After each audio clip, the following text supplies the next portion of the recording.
नमस्कार दोस्तों, स्वागत है आपका तिवारी एकेडमी में। दोस्तों, आज के इस वीडियो में हम बात करने वाले हैं कक्षा 7 के सामाजिक विज्ञान में इतिहास के अध्याय 4 की। इतिहास का अध्याय 4 जिसका शीर्षक है मुगल साम्राज्य। तो चलिए शुरू करते हैं और बढ़ते हैं इस रोचक सफर पर।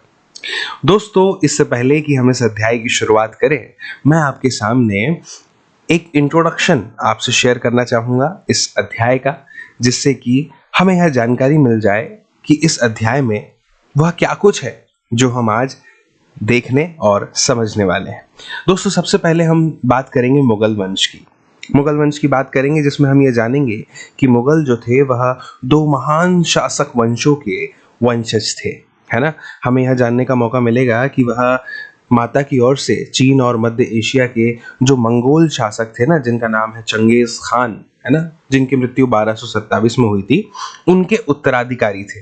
और पिता की ओर से वह ईरान, इराक जो कि वर्तमान में तुर्की है, वहां के शासक जो कि तैमूर है ना, उनके वंशज थे, जिनकी मृत्यु 1404 में हुई थी।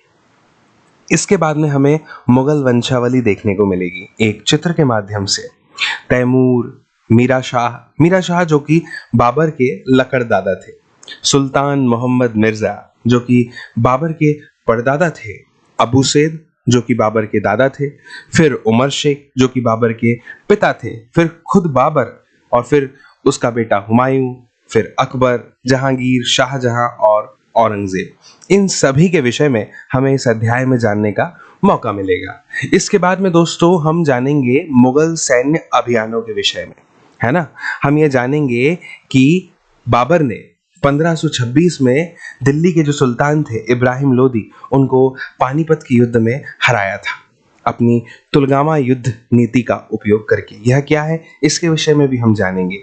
इसके बाद में हम जानेंगे मुगल सम्राटों की कुछ प्रमुख अभियान उनके और उनसे संबंधित कुछ प्रमुख घटनाएं, है ना।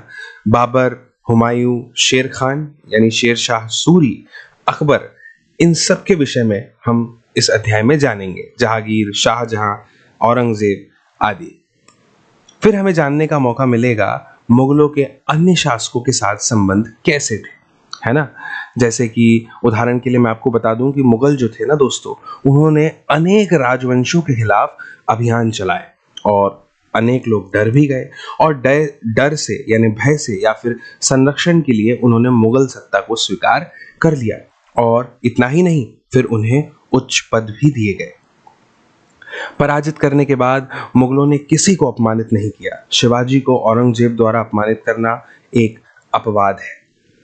इसके बाद में दोस्तों जिक्र आता है इस अध्याय में मनसबदार और जागीरदारों का, है ना।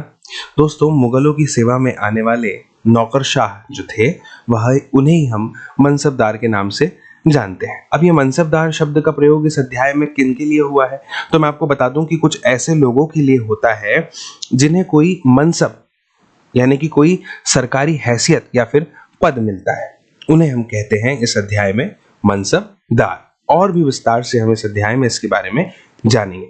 फिर हमें जानने का मौका मिलेगा जब्त और जमींदार। दोस्तों, मुगलों की आमदनी का जो मुख्य स्रोत था ना, वह था किसानों की उपज से मिलने वाला राजस्व, है ना।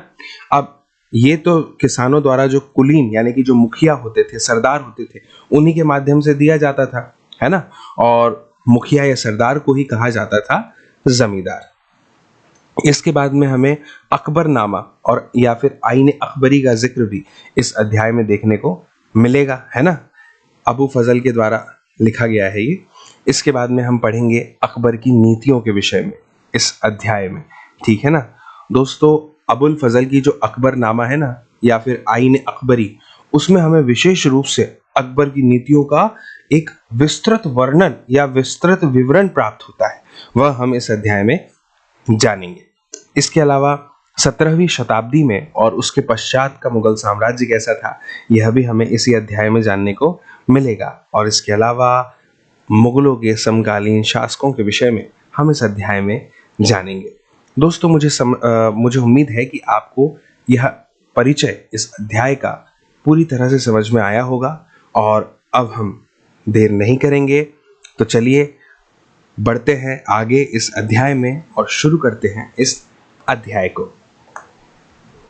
तो दोस्तों, जैसा कि आप देख सकते हैं, इस अध्याय का शीर्षक है मुगल साम्राज्य। दोस्तों, इस अध्याय का ये जो पहला पैराग्राफ आप देख रहे हैं, इसमें हमें यही बताया गया है कि जो समय था मध्यकाल का, है ना। देखिए, इस पैराग्राफ की शुरुआत ही मध्यकाल से हो रही है। इस समय में दोस्तों एक बहुत बड़ी क्या थी, आप समझिए कि चुनौती समझिए कि उस समय कोई भी शासक पूरे उपमहाद्वीप पर कब्जा नहीं कर पाता था, वो भी लंबी समय अवधि के लिए, यानी लंबे समय तक के लिए, है ना। किसी भी शासक के लिए इस भारतीय उपमहाद्वीप पर, इस बड़े क्षेत्र पर कब्जा कर पाना, शासन कर पाना लंबे समय के लिए बिल्कुल भी सरल नहीं था। और इसके पीछे का कारण थी यहाँ की विविधताएं, अलग अलग प्रकार के लोगों का यहाँ पर वास होना, निवास होना, है ना, और अलग अलग संस्कृतियां, है ना। तो ये बिल्कुल भी संभव नहीं था।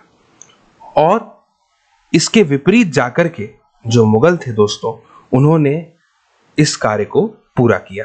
कौन से कार्य को? अपने साम्राज्य की न सिर्फ उन्होंने स्थापना करी दोस्तों, इसके अलावा उन्होंने लंबी समय अवधि तक के इस भारतीय उपमहाद्वीप पर शासन किया। दोस्तों, 16वीं सदी का यहाँ पर जिक्र आता है।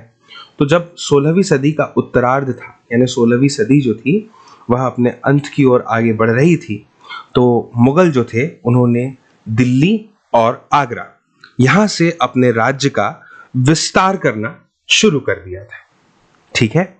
और 17वीं शताब्दी जब आई, तब तक उन्होंने पूरे के पूरे महाद्वीप पर अधिकार प्राप्त कर लिया था, ठीक है।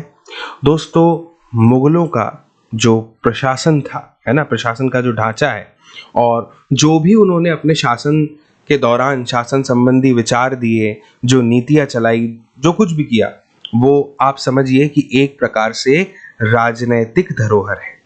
आज भी, वर्तमान में भी उसका उपयोग जो है वह किया जाता है ना। आप इमारतों को ले सकते हैं। यहाँ पर एक उदाहरण दिया गया है कि जो आज भी जो भारत के हमारे प्रधानमंत्री होते हैं, वह जब स्वतंत्रता दिवस आता है ना दोस्तों, तब मुगल शासकों का जो निवास स्थान कहलाता है, जो है दिल्ली का लाल किला, वहां की प्राचीर से जो है राष्ट्र को संबोधित करते हैं। यह देखिए, चित्र में जो आप देख रहे हैं, यह लाल किला है ना। ठीक है, अब दोस्तों हम आगे बढ़ते हैं और यह जानने का प्रयास करते हैं कि मुगल कौन थे। तो दोस्तों, मैंने आपको इस अध्याय की शुरुआत में हल्का सा एक इंट्रोडक्शन दिया था, इस विषय में बताया था कि मुगल जो थे दोस्तों, वो दो महान शासक वंशों के वंशज थे, है ना। एक है तैमूर और एक में जिक्र आता है चंगेज खान का। तो दोस्तों, मुगलों की अगर हम बात करें ना, तो वह माता की ओर से एक मंगोल शासक था, चंगेज खान, ठीक है ना। ये कौन था? ये वह शासक था जिसने चीन और मध्य एशिया, देखिए इस पैराग्राफ में यहाँ पे जिक्र है, चीन और मध्य एशिया के जो कुछ भाग थे, वहां पर ये उस समय राज करता था, और उसके ये उत्तराधिकारी थे मुगल, माता की ओर से, है ना। लेकिन वहीं पे अगर हम पिता की बात करें, तो पिता की ओर से वो जो वर्तमान में जो तुर्की है ना, उस समय ईरान और इराक, तो वहां का जो शासक था जिसका नाम है तैमूर, उसकी मृत्यु हो गई थी 1404 में, उसके वंशज थे। लेकिन दोस्तों, मुगलों ने कभी भी अपने आप को चंगेज खान का वंशज कहलाना पसंद नहीं किया। ऐसा क्यों नहीं किया? ऐसा इसलिए नहीं किया दोस्तों, क्योंकि जो चंगेज खान था ना, उससे जो जुड़ी हुई यादें थी, जो स्मृतियां हैं, जो बातें थी, वो सैकड़ों व्यक्तियों के नरसंहार से संबंधित थी, है ना। सैकड़ों व्यक्तियों के नरसंहार से संबंधित थी। और यही जो स्मृतियां थी दोस्तों, ये मुगलों के जो प्रतियोगी हुआ करते थे उस समय, जिन यहाँ पे इनका जिक्र आता है, उज़्बेक, है ना, इनके विषय में भी जानेंगे, उनसे भी संबंधित थी। तो इसीलिए अब वो किसका वंशज होना पसंद करेंगे? तैमूर का, है ना। और ऐसा इसलिए भी क्योंकि तैमूर ने दिल्ली पर एक समय में कब्जा कर लिया था। कब? जब समय था 1398 का, ठीक है। अब दोस्तों, इस चित्र को देखिए, यह चित्र आप देख पा रहे होंगे, है ना। तो यहाँ पर ये जो बैठे हुए हैं, ये है तैमूर, ठीक है। और तैमूर के दाईं ओर, यानी यहाँ पर इस चित्र को देखिए, यह है कौन? मीरन शाह, जो कि बाबर थे ना, उनका लकड़दादा, मैंने आपको बताया था, ठीक है ना। और ये है अबू सैद। अबू सैद कौन थे? बाबर के दादा थे। और अगर मैं बात करूं यहाँ पे, तो ये है सुल्तान मोहम्मद मिर्जा, जो कि बाबर के परदादा है, ठीक है। और ये है बाबर के पिता उमर शेख, ठीक है।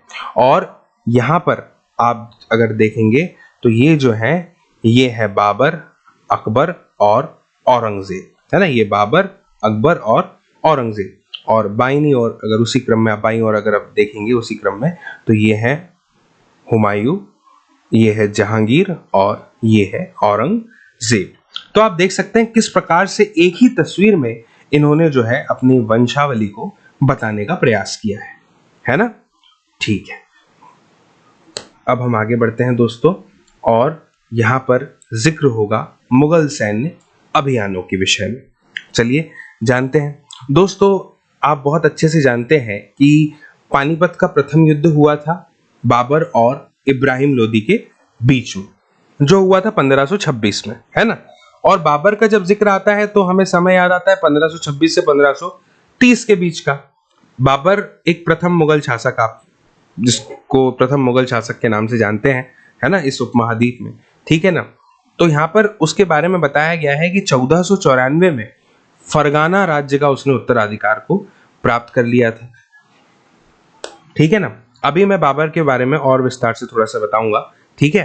तो मंगोलों की जो दूसरी शाखा थी, जो इनके प्रतियोगियों के विषय में जिनका जिक्र आता है, वो है उज्बेक, है ना। तो उज्बेकों का जो आक्रमण हुआ, उससे क्या हुआ कि उसको, बाबर को जो थी अपनी पैतृक गद्दी छोड़नी पड़ गई थी, और अनेक वर्षों तक उसने भटकाव था, मतलब वो भटक रहा था अनेक वर्षों। उसके बाद में 1504 आया, और जब उसने क्या किया, काबुल पर कब्जा कर लिया। दोस्तों काबुल के विषय में भी हमें इस अध्याय में जानकारी मिलेगी, सारी जानकारी मैं आपको विस्तार से दूंगा, बस आप बने रहिए इस वीडियो में। कोई भी ऐसा शब्द इस अध्याय में नहीं होगा जो आपको समझ में नहीं आएगा, सब कुछ हम समझेंगे, है ना। तो बिल्कुल निश्चिंत होकर आप इस वीडियो को समझिएगा। और फिर जिक्र आता है दोस्तों 1526 का। 1526 में दिल्ली के सुल्तान इब्राहिम लोदी को बाबर ने पानीपत में हरा दिया था। जिस युद्ध नीति का उपयोग किया था वो थी तुलगामा युद्ध नीति। उस युद्ध नीति में क्या होता था दोस्तों, इस चित्र को आप देखिए यहाँ पर ऐसे तोप, और मैं आपको बता दूं दोस्तों, बाबर वह पहला शासक था जिसने इस उपमहाद्वीप में तोपों का इस्तेमाल युद्ध में पहली बार किया था। इस प्रकार से तोप को रख दिया जाता था और इसके इर्द गिर्द ऐसे सैनिक इकट्ठा हो जाया करते थे, है ना। और मैं आपको बता दूं कि बहुत कम सैनिकों ने बहुत ज्यादा सैनिकों को इसी युद्ध नीति से उस समय हराया, है ना। अगर मैं आंकड़ों की बात करूं तो लगभग मैं आपसे कहूंगा कि 15,000 सैनिक थे, है ना। और बाबर के और इब्राहिम लोदी की जो सेना थी उसमें लगभग 1.5 लाख सैनिक थे। तो 15,000 सैनिकों ने 1.5 लाख सैनिकों को हराया इसी युद्ध नीति का प्रयोग करके, है ना। मुझे उम्मीद है आप समझ पा रहे होंगे। इसे तुलगामा या फिर तुगलुमा युद्ध नीति कहा जाता है। चलिए आगे बढ़ते हैं, और अब यहां पर जिक्र है दोस्तों एक तालिका का, जो है ये। इसमें सबसे पहले हमें बाबर के विषय में जानकारी दी गई है। तो दोस्तों जब बाबर का जिक्र हुआ है तो मैंने आपसे कहा था मैं आपको बताऊंगा।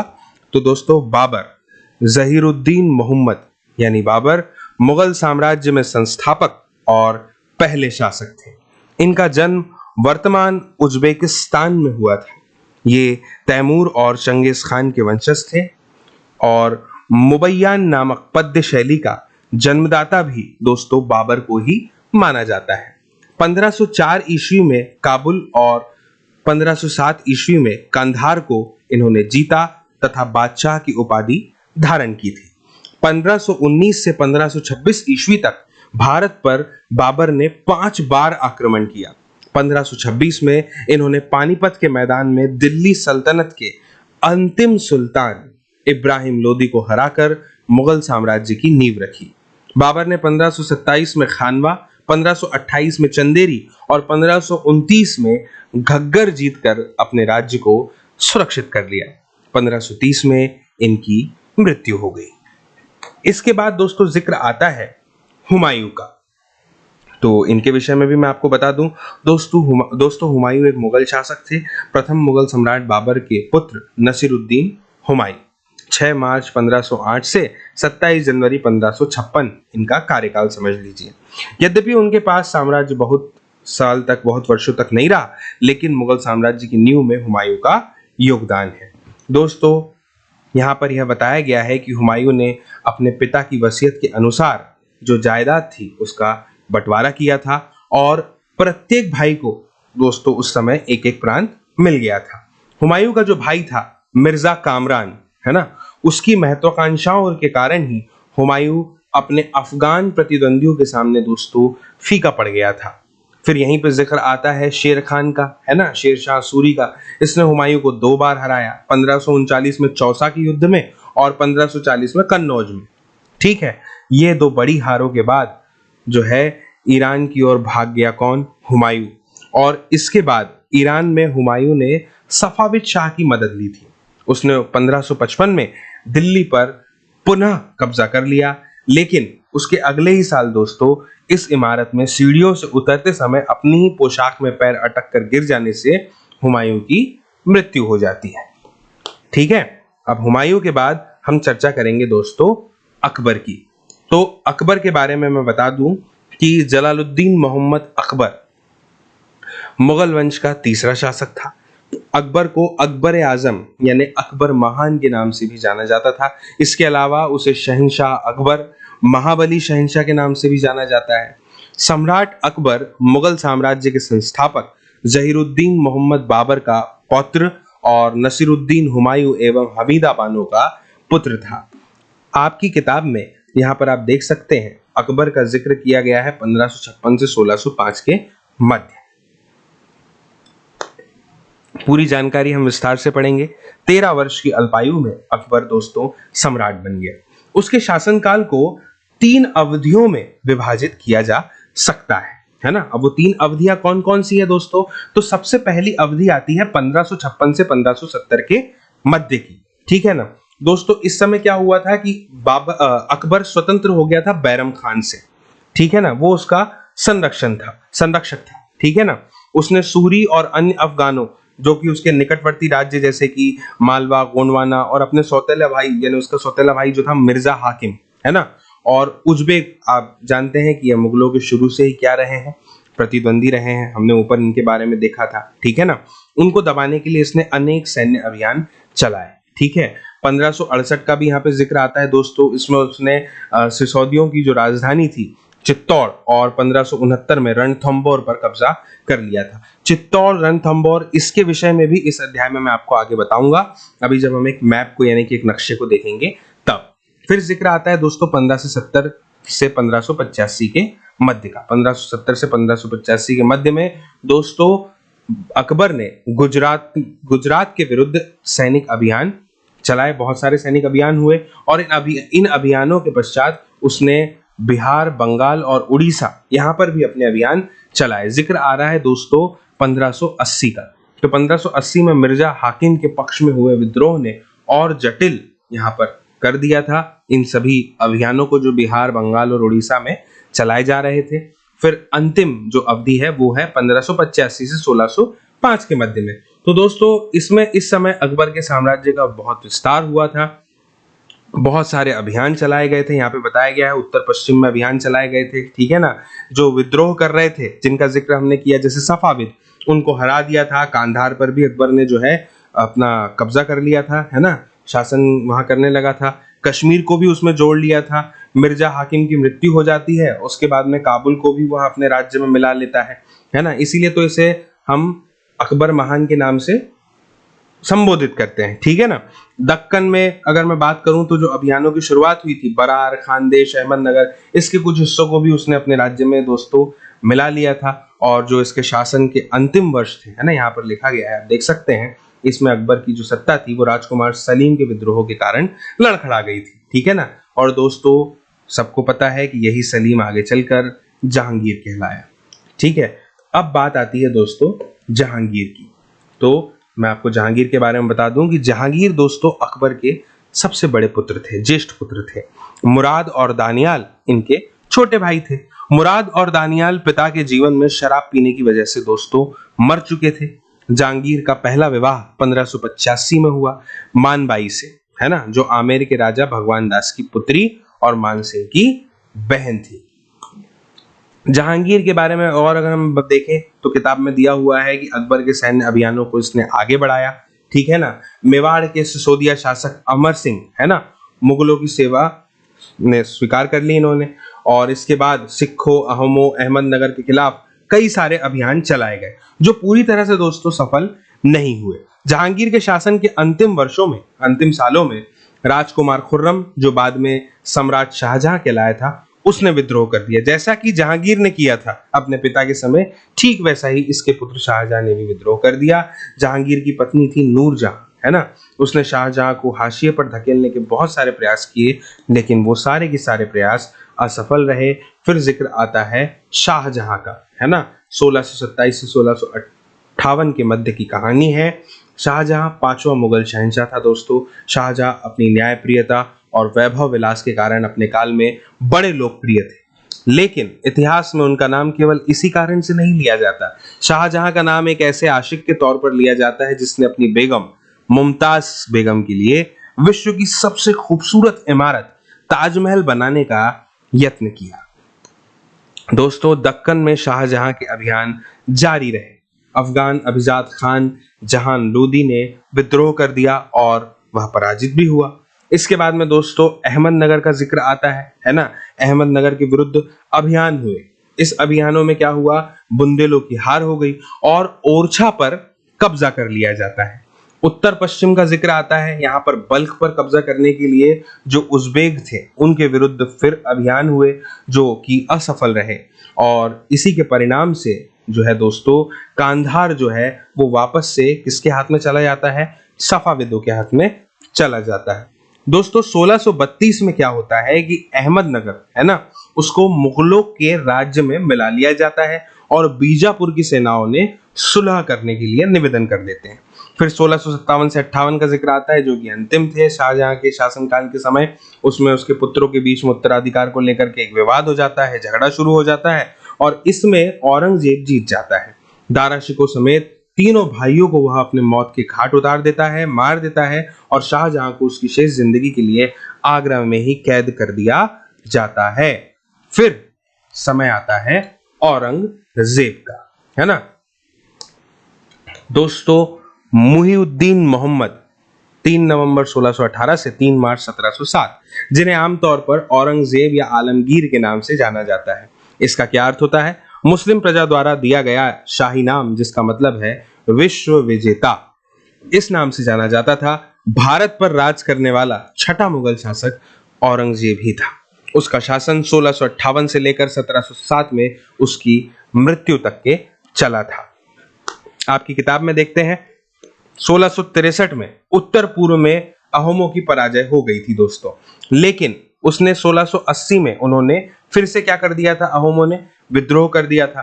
फिर जिक्र आता है दोस्तों उत्तर पश्चिम का, तो उत्तर पश्चिम में यहाँ पे नाम दिया गया है यूसुफजई और सिखों का। इनके विरुद्ध दोस्तों उस समय जो है औरंगजेब द्वारा अभियान चलाए गए थे, लेकिन मैं आपको बता दूं कि इन अभियानों को जो सफलता मिली वो सिर्फ अस्थायी सफलता थी, है ना, यानी कि परमानेंट सफलता यहाँ पे इनको नहीं मिलती है। फिर बाद में जिक्र आता है मारवाड़ के राठौड़ों का, राजपूतों का।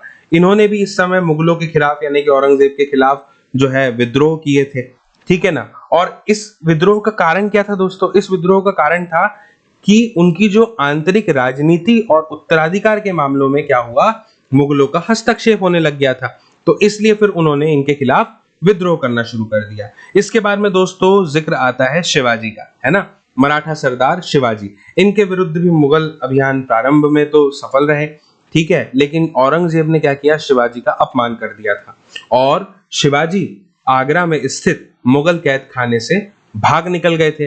इन्होंने शिवाजी को कैद किया था, ये भाग गए थे। उन्होंने अपने को स्वतंत्र शासक घोषित करने के लिए मतलब घोषित करने के बाद मुगलों के विरुद्ध फिर से अभियान चलाए।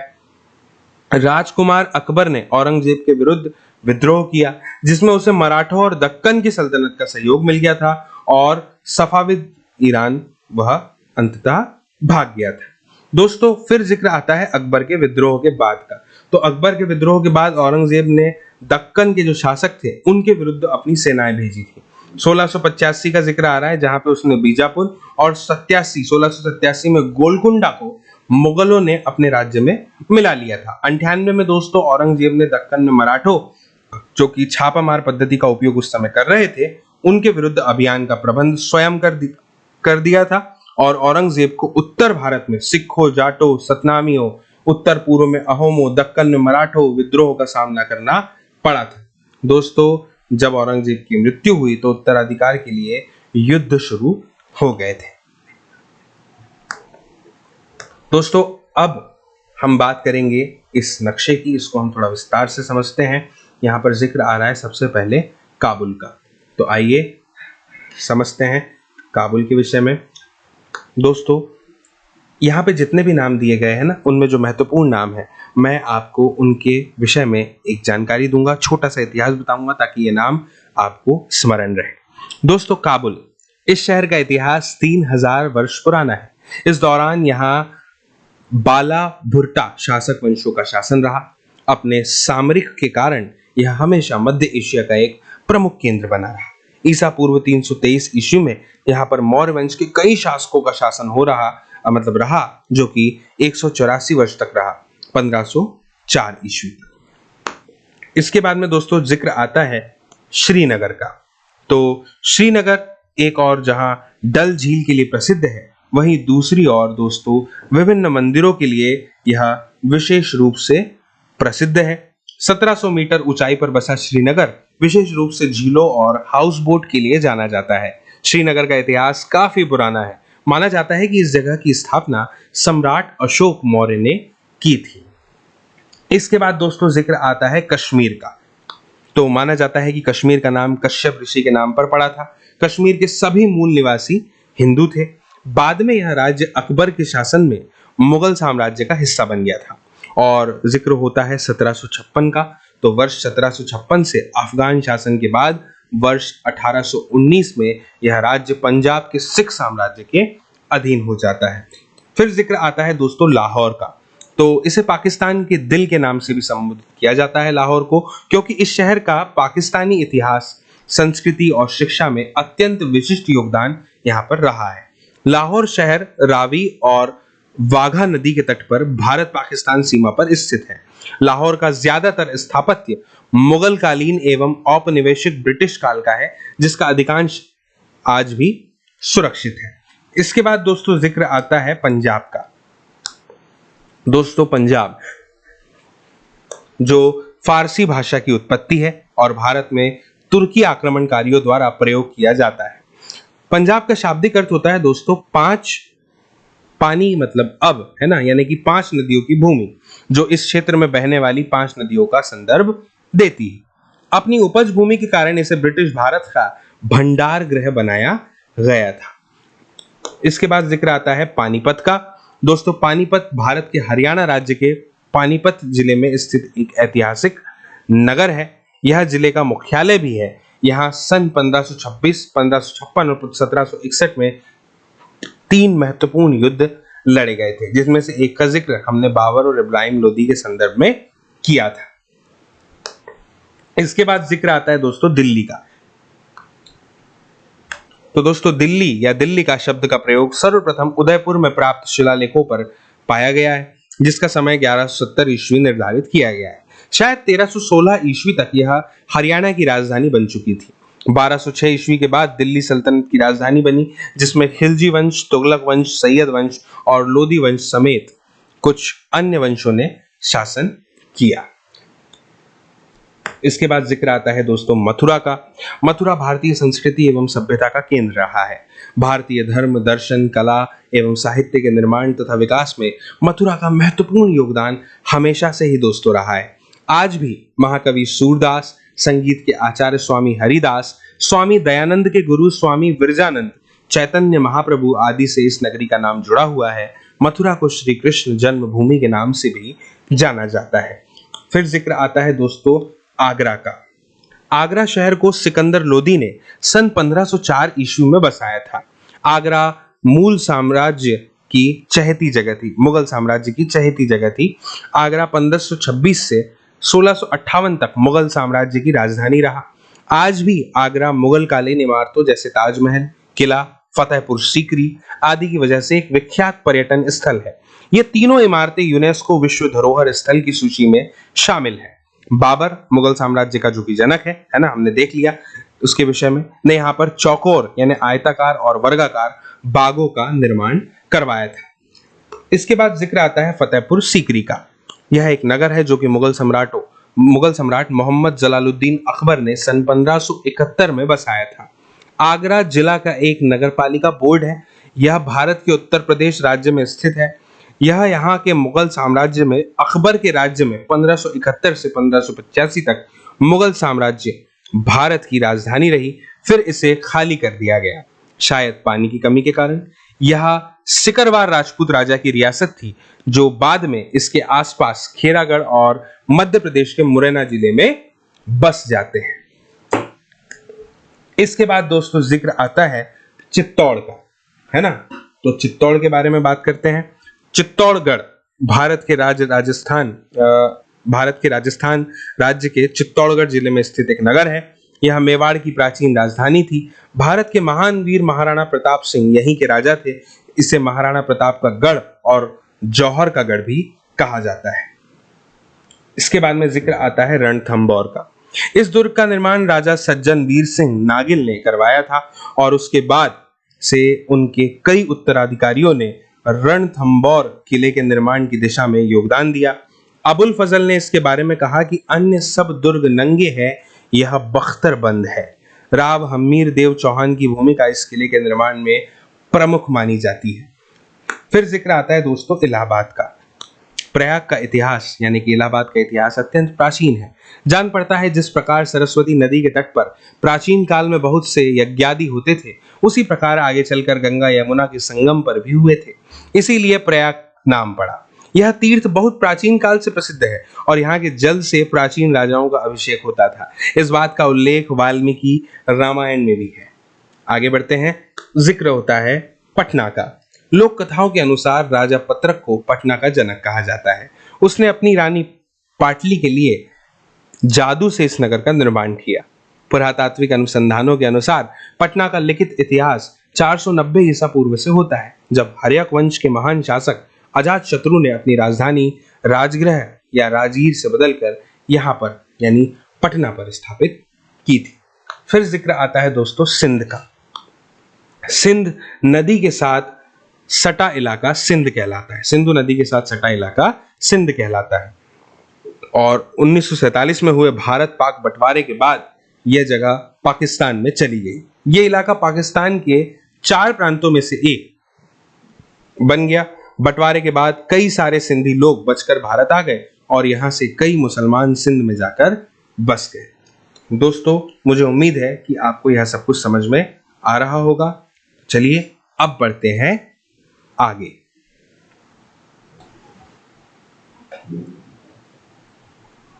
अब जिक्र आता है उत्तराधिकार की मुगल परंपराओं का। तो दोस्तों राजा का जो बड़ा बेटा होता है वही राजा बनेगा। इस अधिकार को कहते हैं ज्येष्ठाधिकार। लेकिन मुगल इस अधिकार पे विश्वास नहीं करते थे, तो फिर वह क्या करते थे दोस्तों? मुगल में उत्तराधिकार जो था वह सभी पुत्रों में, राजा के सभी पुत्रों में, शासक के सभी पुत्रों में विभाजित कर दिया जाता था। इसे कहा जाता था सहदायात की मुगल या तैमूर वंशों की प्रथा। ठीक है दोस्तों, इसमें हम अगर मुख्य रूप से कहना चाहें तो ये कह सकते हैं कि मुगल जो थे वह सहदायात की मुगल और तैमूर वंशों की प्रथा को अपनाया करते थे, है ना। और इसमें उत्तराधिकार का जो विभाजन था वो सभी पुत्रों में कर दिया जाता था, यानी कि वो ज्येष्ठाधिकार के नियम में विश्वास नहीं रखते थे।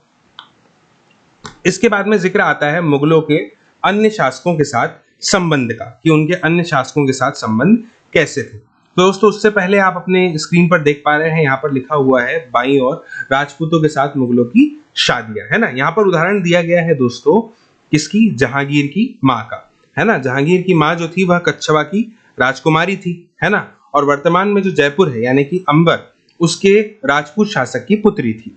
दोस्तों शाहजहां की माँ एक राठौर राजकुमारी थी, है ना। वह मारवाड़ यानी कि जोधपुर के राजपूत शासक की पुत्री थी। तो इससे आप थोड़ा थोड़ा समझ रहे होंगे उदाहरण से, है ना, आगे और विस्तार से समझ पाएंगे। दोस्तों यहाँ पर यह बताया गया है कि मुगल शासक जो थे वो अन्य शासकों के खिलाफ लगातार मतलब उनके विरुद्ध अभियान करते चले गए, है ना, और उनके खिलाफ जिन्होंने उनकी सत्ता को स्वीकार करने से इनकार कर दिया था। लेकिन दोस्तों धीरे धीरे क्या हुआ, मुगल शक्तिशाली होते चले गए, है ना, और जब मुगल शक्तिशाली हुए तो कई शासकों ने स्वेच्छा से, अपनी इच्छा से उनकी सत्ता को स्वीकार कर लिया।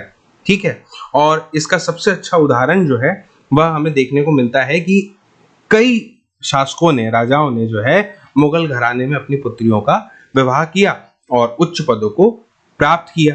ठीक है, मेवाड़ के सिसोदिया राजपूतों का यहाँ पर जिक्र होता है। ठीक है ना, ये लंबे समय तक के मुगलों की सत्ता को स्वीकार करने से इनकार करते रहे थे, लेकिन जब वो हार गए थे तो उन्होंने क्या किया कि मुगलों ने फिर उनके साथ में सम्मानीय व्यवहार भी किया और उनकी जो जागीरें थी यानी उनका जो वतन था वो उनको वापस कर दिया। ठीक है, और अपमानित भी नहीं किया। पराजित करने के बाद में भी क्या होता था दोस्तों कि मुगल जो थे वह अपमानित नहीं करते थे किसी को। ठीक है ना, जब जिक्र होता है ना शिवाजी का, औरंगजेब का, तो वह सिर्फ एक अपवाद है। तो अगर इस हेडिंग को हम ध्यान से देखें, मुगलों के अन्य शासकों के साथ संबंध, तो हमने इसको अगर हम समराइज करेंगे तो मुख्य रूप से हम 4 बातें यहाँ पर कह सकते हैं। क्या कि मुगलों ने अनेक राजवंशों के खिलाफ दोस्तों अभियान तो चलाए और अनेकों ने क्या किया, डर से यानी भय से संरक्षण के लिए मुगल सत्ता को स्वीकार कर लिया और उच्च पदों को प्राप्त किया।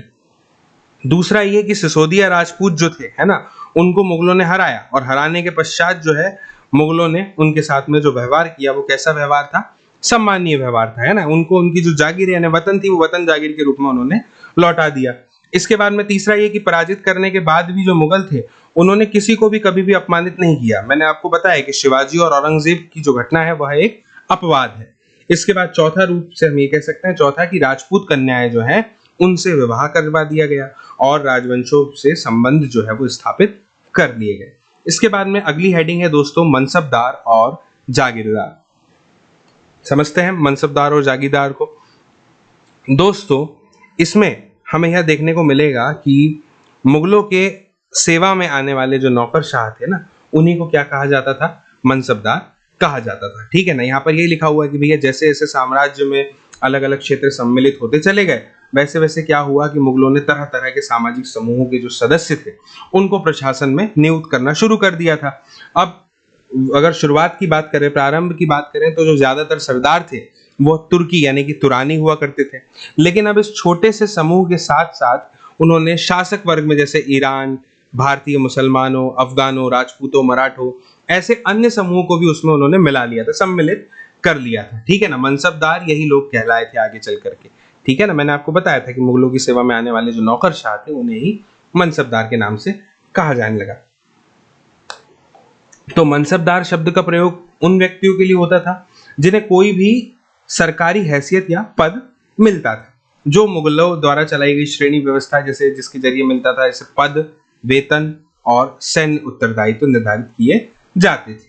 ठीक है ना दोस्तों, जिक्र जब आता है ना पद और वेतन का, तो वह जात की संख्या पर निर्भर करता था, पद और वेतन। ठीक है, जितनी अधिक संख्या होती थी उतनी ही ज्यादा प्रतिष्ठाएं बढ़ जाया करती थी, है ना, जात की, और उसका वेतन भी उतना ही अधिक होता था।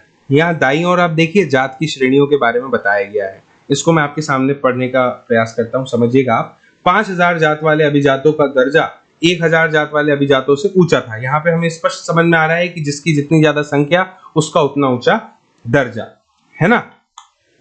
अकबर के शासनकाल में दोस्तों 29 ऐसे मनसबदार थे जो 5000 जात की पदवी के थे।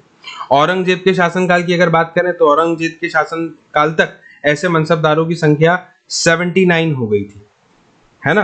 तो इसका अर्थ क्या हुआ कि राज्य का खर्चा बढ़ गया था।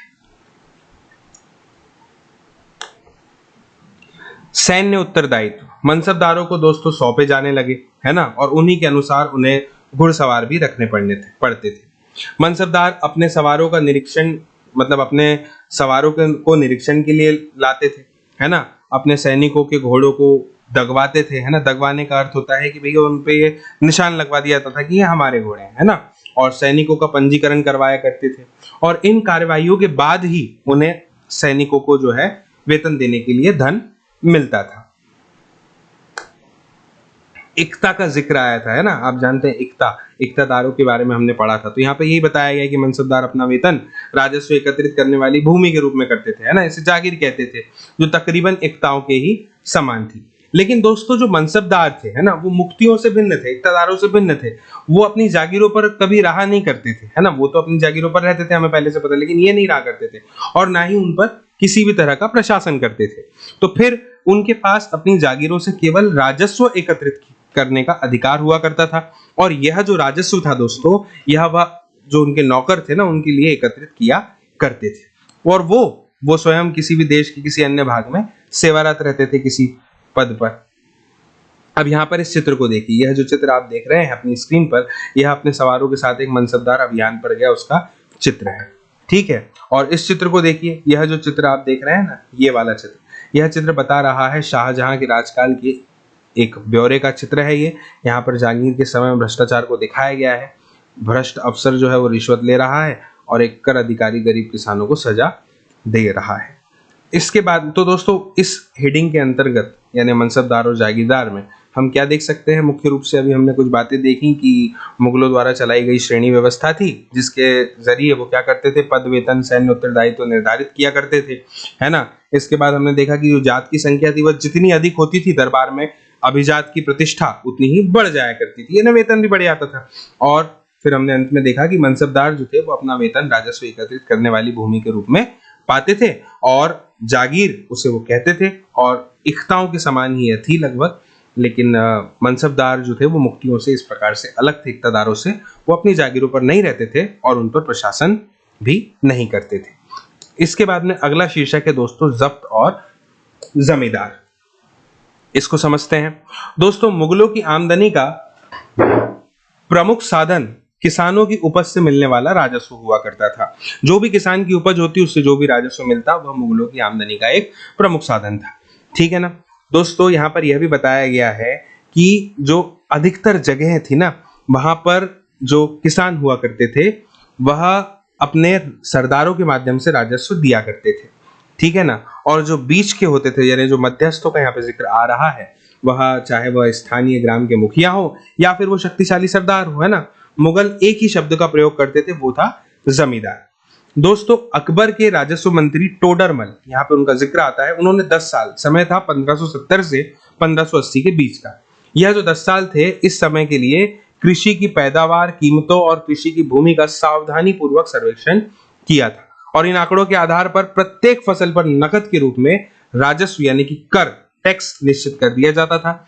हर सूबे यानी कि प्रांत को राजस्व मंडलों में बांट दिया गया, और प्रत्येक की हर फसल के लिए राजस्व दर की यानी कि जो टैक्स रेट है उसकी अलग सूची उस समय बनाई गई थी। इसी व्यवस्था को जो है ना, जो टोडरमल ने करी थी 10 साल तक की, इसे जब्त कहा जाता था, ठीक है। आप समझ गए होंगे जब्त का अर्थ क्या होता है। शीर्षक हम कौन सा पढ़ रहे हैं, जब्त और जमींदार, ठीक है ना। तो दोस्तों अगर हम इसे समराइज करने की कोशिश करें इस पैराग्राफ को, तो हम क्या कहेंगे, दो चीजें कहेंगे। पहली तो ये कि मुगलों की जो आमदनी थी उसका जो मुख्य स्रोत था दोस्तों, वह किसानों की उपज से मिलने वाला कर यानी कि राजस्व था, और किसानों द्वारा कुलीनों यानी जो मुखिया थे, सरदार, है ना, उनके माध्यम से, मध्यस्थों के माध्यम से दिया जाता था, और इन्हें कहा जाता था जमींदार। किसे, मुखिया या सरदार को। और दूसरा ये कि अकबर के जो राजस्व मंत्री थे टोडरमल, उन्होंने 70 से 80, 1570 से 1580 की काल अवधि के बीच में कृषि की पैदावार, कीमतों और कृषि भूमि का सर्वेक्षण किया। प्रत्येक फसल पर उन्होंने कैश यानी कि नगद कर निश्चित कर दिया था, और जो सूबे थे, प्रांत थे, उसके राजस्व मंडल में उसको बांट दिया गया, और प्रत्येक फसल के लिए राजस्व दर की अलग सूची उस समय बनाई जाती थी। इसे ही क्या कहा जाता था, जब्त कहा जाता था। इसके बाद यहाँ पर ये भी आप देख रहे हैं कि कुछ क्षेत्रों में जमींदार इतने शक्तिशाली हो गए थे दोस्तों कि मुगल प्रशासकों द्वारा शोषण किए जाने की स्थिति में भी वह विद्रोह कर सकते थे। कभी कभी एक ही जाति का जमींदार और किसान मुगल सत्ता के खिलाफ मिलकर विद्रोह कर दिया करते थे। 17वीं शताब्दी के आखिर से ऐसे किसान विद्रोहों ने मुगल साम्राज्य के स्थायित्व को दोस्तों चुनौती दे दी। इसके बाद जिक्र आता है अकबरनामा और आईने अकबरी का, है ना। चित्र में आप देख सकते हैं अबुल फजल से अकबरनामा लेते हुए महान अकबर। दोस्तों अकबर ने अपने एक करीबी मित्र यानी कि अपने करीब के एक दोस्त और दरबारी अबुल फजल को एक आदेश दिया, और वह आदेश क्या था? वह आदेश यह था कि वह उसके शासनकाल का इतिहास लिखते। कौन? अबुल फजल। अब अबुल फजल ने इस इतिहास को 3 जिल्दों में लिखा दोस्तों। कितनी जिल्दों में लिखा? 3 जिल्दों में लिखा, और इसका शीर्षक रख दिया अकबर नाम। जो पहली जिल्द थी उसमें अकबर के पूर्वजों का दोस्तों क्या है? बयान है, ठीक है। और जो दूसरी जिल्द है ना, उसमें अकबर के शासनकाल की घटनाओं का विवरण है, और तीसरी जिल्द है आईन अकबरी, ठीक है। इसमें अकबर के प्रशासन का, घराने, सेना, राजस्व, साम्राज्य के भूगोल का ब्यौरा हमें मिलता है। दोस्तों इसमें समकालीन भारत के लोगों की परंपराओं और संस्कृतियों का भी विस्तृत वर्णन किया गया है। आईने अकबरी का सबसे रोचक आयाम कौन सा है? अलग अलग प्रकार की चीजें जैसे फसल, पैदावार, कीमतों, मजदूरी और राजस्व का सांख्यिकी विवरण, ठीक है। आगे बढ़ते हैं और अब बात करते हैं अकबर की नीतियों के विषय में, नजर डालते हैं। तो दोस्तों इसे मैं आपको थोड़ा सा समराइज करके बताऊंगा, ठीक है। दोस्तों अकबर की नीतियों का विस्तृत विवरण अबुल फजल की अकबरनामा से हमें मिलता है ना, विशेष रूप से हमें इससे प्राप्त होता है आईने अकबरी से, ठीक है। साम्राज्य जो था दोस्तों वो इस समय कई प्रांतों में बटा हुआ था। इनको हम कहते थे क्या? सूबा, ठीक है ना। और जो भी इस सूबे के प्रशासक थे वो कहलाते थे क्या? सूबेदार कहलाते थे, ठीक है ना, जो राजनीतिक और सैनिक दोनों प्रकार के कार्यों का उस समय निर्वाह करते थे। इसके बाद में दोस्तों प्रत्येक प्रांत में एक दीवान भी था। दीवान का अर्थ होता है एक वित्तीय अधिकारी, है ना, यहाँ पर जिक्र है उसका। दीवान एक वित्तीय अधिकारी था जो वित्तादि का वो करता था, और कानून और व्यवस्था बनाए रखने के लिए सूबेदार को बख्शी सैनिक वेतन अधिकारी, सदर यानी कि धार्मिक कार्यों का मंत्री, फौजदार जो कि सेना नायक हुआ करता था, ठीक है, और कोतवाल जो कि नगर का पुलिस अधिकारी था। इन सभी से क्या था? सहयोग प्राप्त था। दोस्तों अकबर ने अबुल फजल की मदद से सुलह ए कुल यानी कि हमेशा सर्वत्र शांति के विचार को अपनाया था, और इसका केंद्र बिंदु सच्चाई, न्याय और शांति पर इन्होंने बल दिया था, और उसी पर आधारित सभी धर्मों का जो है दोस्तों समान आदर करने वाली शासन दृष्टि को अपनाया था, ठीक है। इसके बाद में एक बॉक्स यहाँ पर दिया हुआ है, इसमें लिखा हुआ है जहांगीर के दरबार पर नूरजहां का प्रभाव। तो मैं इसको पढ़कर आपके सामने रखता हूं शब्दशः। मेहरुन्निसा ने 1611 में जहांगीर से विवाह किया और उसे नूरजहां का क्या मिल गया? खिताब मिल गया। दोस्तों नूरजहां हमेशा जहांगीर के प्रति बहुत ही वफादार रहती थी, ठीक है ना, और समय समय पर जहांगीर को क्या देती थी? सहयोग देती थी। दोस्तों नूरजहां के सम्मान में जहांगीर ने चांदी के सिक्के जारी कर दिए थे, ठीक है ना, समझ पा रहे हैं आप, जिनमें एक और उसके स्वयं के खिताब उत्कीर्ण थे, और दूसरी ओर यह वाक्य लिखा था रानी बेगम नूरजहां के नाम से गढ़ा हुआ, ठीक है।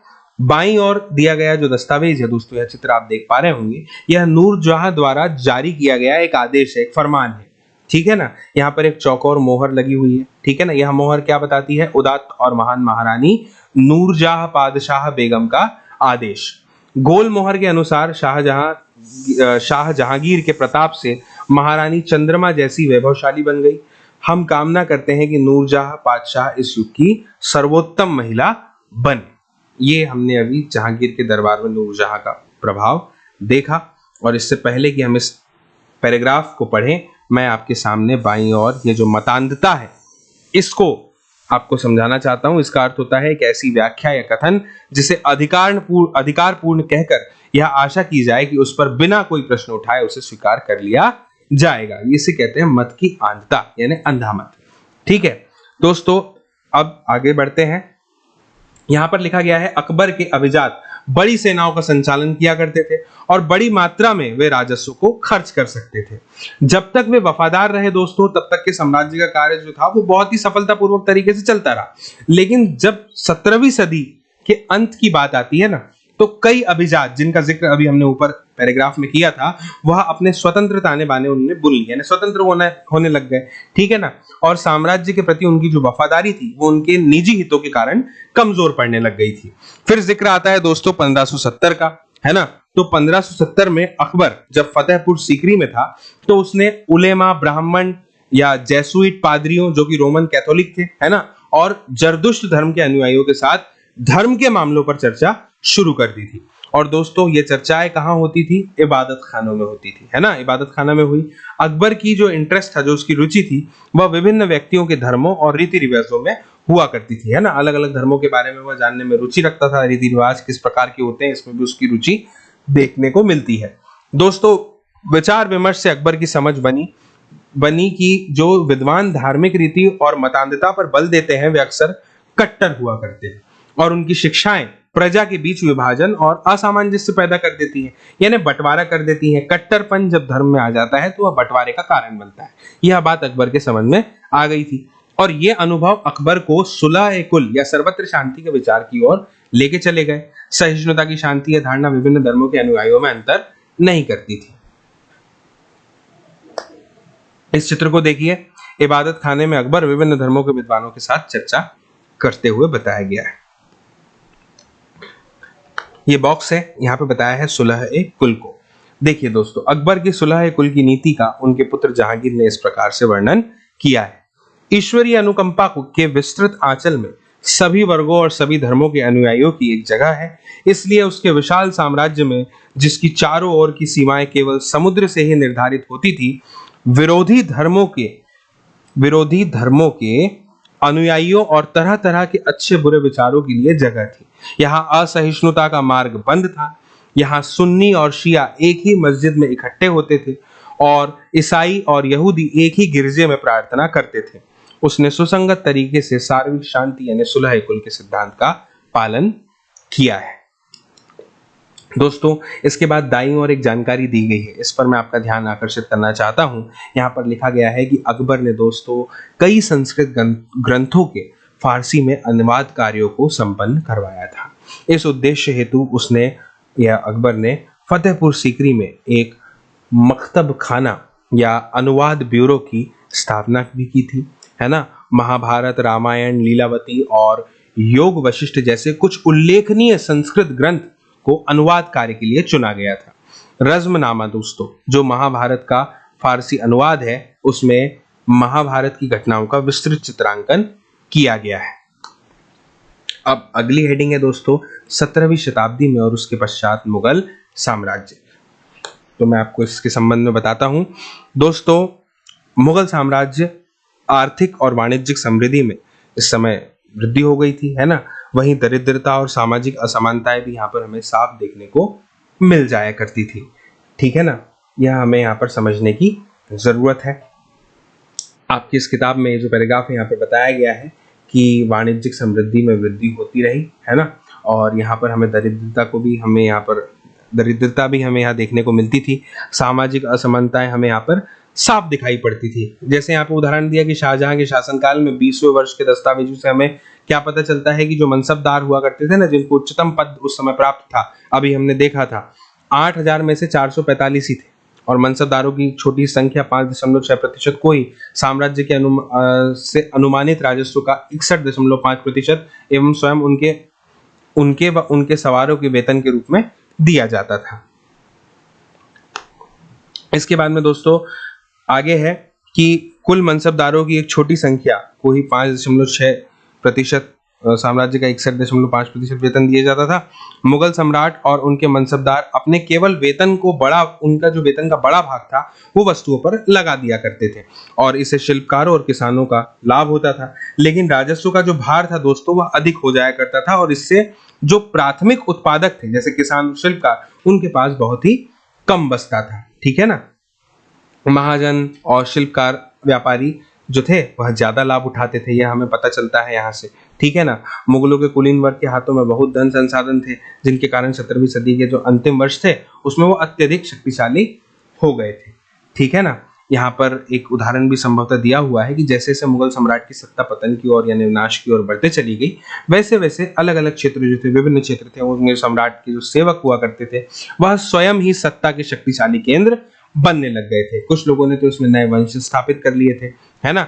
हैदराबाद और अवध का यहाँ पे जिक्र आता है। ऐसे प्रांतों में अपना नियंत्रण जमा दिया। दिल्ली के जो मुगल सम्राट थे उसको स्वामी के रूप में मान्यता वो देते भी रहे, लेकिन 18वीं शताब्दी तक जो था दोस्तों, साम्राज्य के कई प्रांत अपनी स्वतंत्र राजनीतिक पहचान समय बना चुके थे। 10वें अध्याय में दोस्तों इसके बारे में हम विस्तार से पढ़ेंगे। इसके बाद में यह जो बॉक्स है इसे आप देखिए, इसका शीर्षक है राजा और रानियां, है ना। इस बॉक्स में क्या दिया हुआ है हम जानने की कोशिश करते हैं। दोस्तों 16वीं सदी में मुगलों के लगभग समकालीन ही संसार के अलग अलग भागों में, विभिन्न भागों में बहुत सारे महान राजा रानियां भी हुआ करते थे, है ना। इसमें जिक्र आता है दोस्तों ऑटोमन तुर्की के सुल्तान सुलेमान का। 1520 से 1566 के बीच की कहानी है और उसके राज्य में ऑटोमन राज्य का विस्तार यूरोप की ओर हुआ, यह हमें यहाँ पर बताया गया है। और यह भी बताया गया है कि उसने हंगरी को अपने राज्य के साथ मिला लिया और ऑस्ट्रिया को घेर लिया। उसकी फौजों ने बगदाद और इराक भी हथिया लिए थे और मोरक्को तक उत्तरी अफ्रीका का बहुत सा हिस्सा जो था वो ऑटोमन सत्ता को मानने लग गया था दोस्तों, है ना। सुलेमान जिसकी हम बात कर रहे हैं, उसने ऑटोमन नौसेना का पुनर्गठन भी किया था।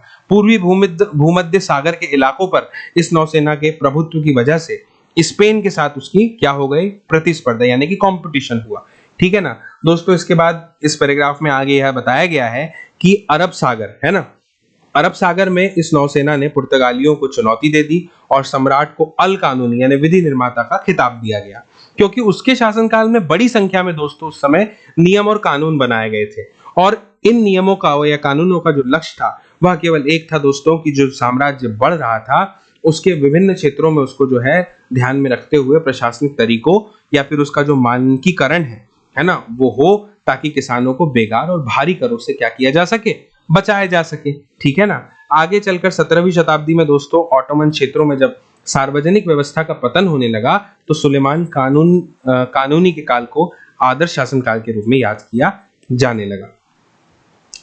इसके बाद में यहाँ पर यह भी बताया गया है कि अकबर के अन्य समकालीन शासकों के बारे में हमें बताने के लिए कहा जा रहा है ना। तो इस अध्याय में आप यह सब देख चुके हैं दोस्तों। मुझे उम्मीद है कि आपको यह सब कुछ समझ में आया होगा, पूरा वीडियो, पूरा अध्याय समझ में आया होगा और मुझे यह भी उम्मीद है कि इस वीडियो की लिंक को आप जल्द ही शेयर करेंगे अपने दोस्तों, मित्रों, साथियों, सहपाठियों, परिजनों के साथ में। जल्द ही मिलते हैं नेक्स्ट वीडियो में, तब तक के लिए नमस्कार।